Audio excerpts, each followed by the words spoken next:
it's kind of cool because I was just thinking about that. So, being or influencing people to get into fly fishing, or being sort of on the ground level of something is really, really cool. Yeah. And that's how I sort of view the mako shark thing, being kind of the first guy out there doing that. I mean, I wasn't the first guy, but I was sort of the first younger generation guy to really get out there and ply those waters and kind of figure out that fishery. Sure. Because on the West Coast, I mean, there's really not a whole lot of fly fishing going on in terms of saltwater. I mean, you got a lot of trout, you got a lot of warm water. So being on the ground level, that was really cool. And now, we've got probably 10 guides that actively run charters from, late May all the way through October. And they're all doing catch and release, mako shark on a fly. And looking at that, and looking at those guys walking off the dock every day, I can go, it's pretty cool, man. That was something that, I had a lot to do with. Me, and then, of course, the mako shark, which is, it's an insane fish to catch on a fly. I mean, insane. And, man, it's right there, a mile out my front door. So I'm really fortunate. Yeah, that's a lucky thing for sure.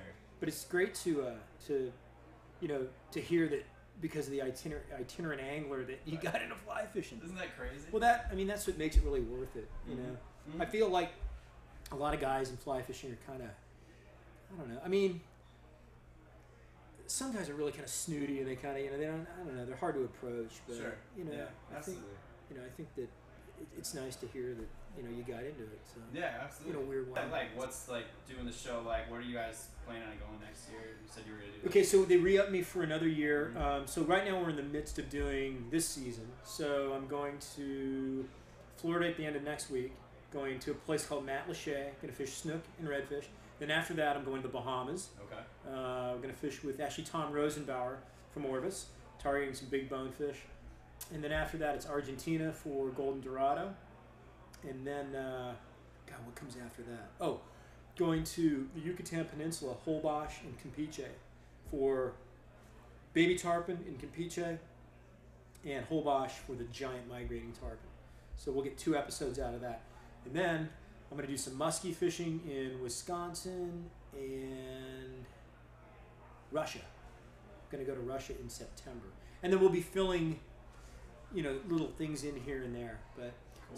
So I've got I'll be filming all the way through next June. Wow. So, yeah. And how long are you usually there for when you're doing an episode? A shoot is usually 5 to 6 days. But if you go to some place like Campeche, it's going to be 9 days. Argentina is 12 days. Last year I went to Thailand for 18 days, which was really neat. Thailand was a wonderful place. The fishing was really interesting and good. It wasn't lights out, but it was more about sort of the whole experience of Thailand. Beautiful country, great people. And, I mean, good fishing, difficult fishing, though, on a fly rod. But, okay. Yeah. Yeah.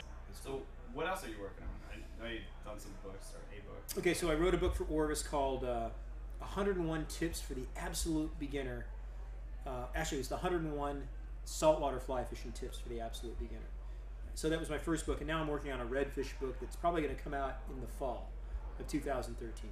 So it's going to be something like the 25 best places to catch redfish on a fly in America, or something like that. We really haven't decided on the title yet.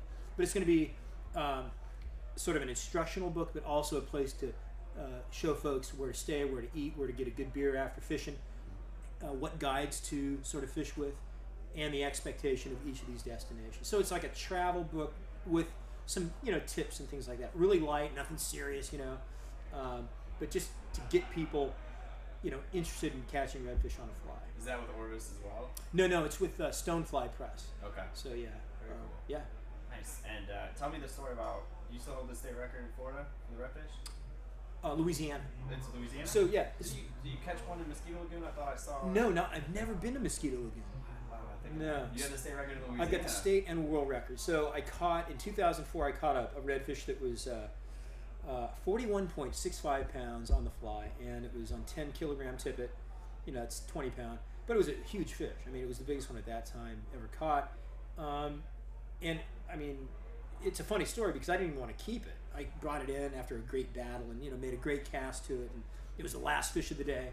Got it to the boat. I'm like, oh, that's a big one, because, and this might sound weird, but, I've caught really big makos, and I went, wow, this is a big fish. But, it was big. It was, I got to the boat, and the guy's like, "We're gonna keep that thing." I'm like, "Huh? What? I don't want to keep it. That's a world record." And that's after he put it on the bogan grip, and it registered, 41, 42 pounds. I'm like, "Wait a minute, I don't want to kill this thing because I'm not into killing fish, unless it's a tuna." So we get it on the boat and we kill it, because it was good for his business, I guess, or that's what he was thinking. So we took it back, we weighed it, and yeah, it became the world record redfish on a fly rod for 10 kilogram tippet, and it still is standing today, which is totally amazing because I've got buddies of mine who are just telling me constantly, "We're going to break that fucking record, man." And I'm like, "Please do." But also it was the state record. And the cool thing is there was a guy named Cooper was his last name, I think. Stan Cooper, maybe. He held that record in Louisiana for years.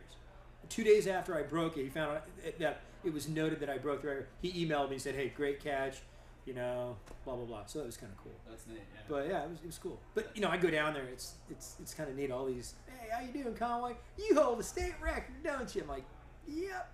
Such a great fishery down there. It's unreal. Absolutely gorgeous. It's one of the best. I mean, there's no place where you can target and catch really large fish on a fly like that, and sight cast to them and have a number of great shots a day. I mean, they're one of my finest days down there. I caught well over 20 fish, and they were all big fish. Nothing under 20 pounds up to 40 pounds. And I've hooked fish there that have been well over that world record size, but just couldn't come tight to them. So right.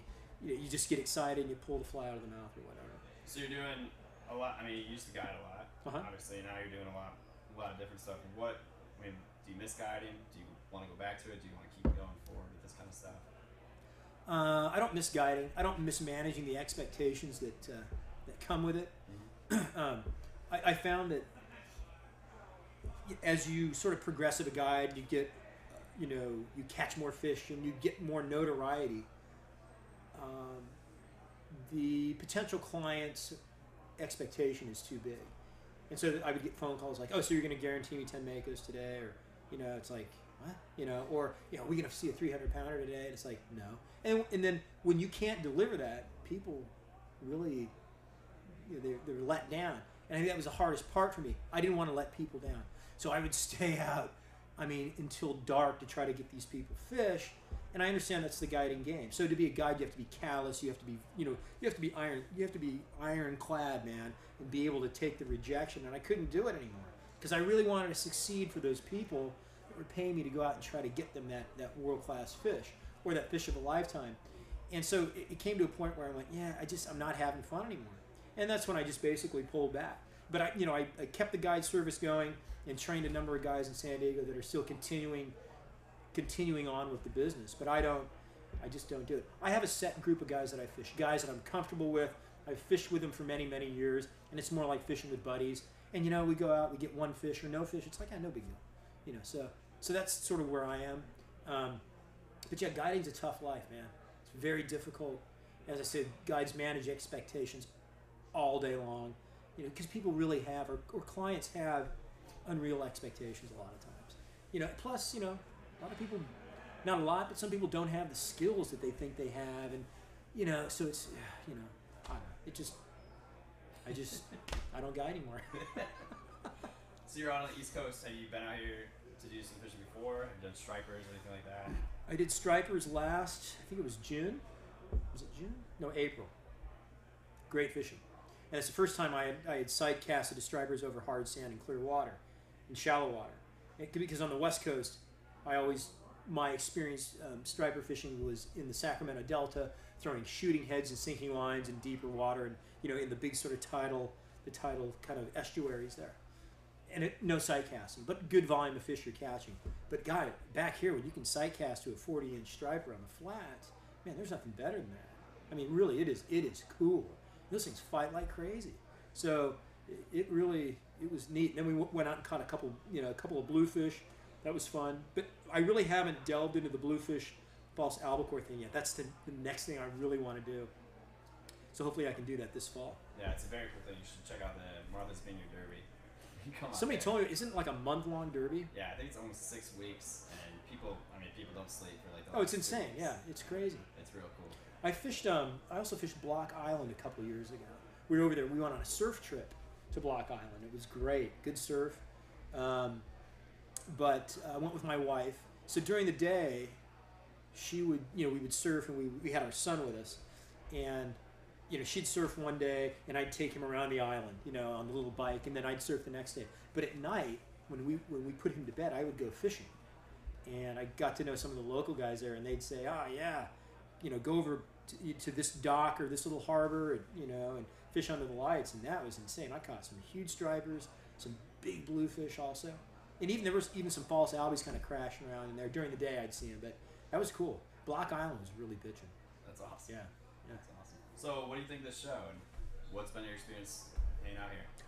This is a really cool show. The way Scott has this thing set up is ideal. Great shop. And the little facility in the back here, the sort of the extended warehouse, whatever, for a seminar or for a show like this, that's ideal. I mean, I'm going to take this idea back to the West Coast and say, a shop has to do this because it's it's great. The vibe here is great. People are super friendly. I mean, I'm walking through the door and people say, "Hey, what's up, Conway?" It's like, like I'm their long lost brother or something. It's really cool. I don't get that vibe on the West Coast, really. And I think the reason is the fly anglers back here are into it, man. They're into it. They're educated about it. They tie flies. They know their equipment. It's a lifestyle here, man. People are hardcore. West Coast, people are hardcore, but it's not the kind of vibe you have here. It's more sort of compartmentalized out there. You got your trout guys. You got maybe a couple of saltwater guys, not really. And then you got your hardcore steelhead guys up north in like Northern California. Cool. But you don't have a community. And that's one thing that I'm picking up here. You have a community of anglers. You have a community of vendors. You have a community of just people that are into fly fishing. And it really comes together, and it's awesome. And considering this is where pretty much saltwater fly fishing started, there's a lot of good institutional knowledge that I can pick up from these guys just talking to them. And that's what I love about it. So for me to travel from San Diego all the way across to here, it's totally worth it. And I'm stoked I'm here, really. Yeah. Awesome. Thank you so much. Yeah. Man. That's cool. Cool.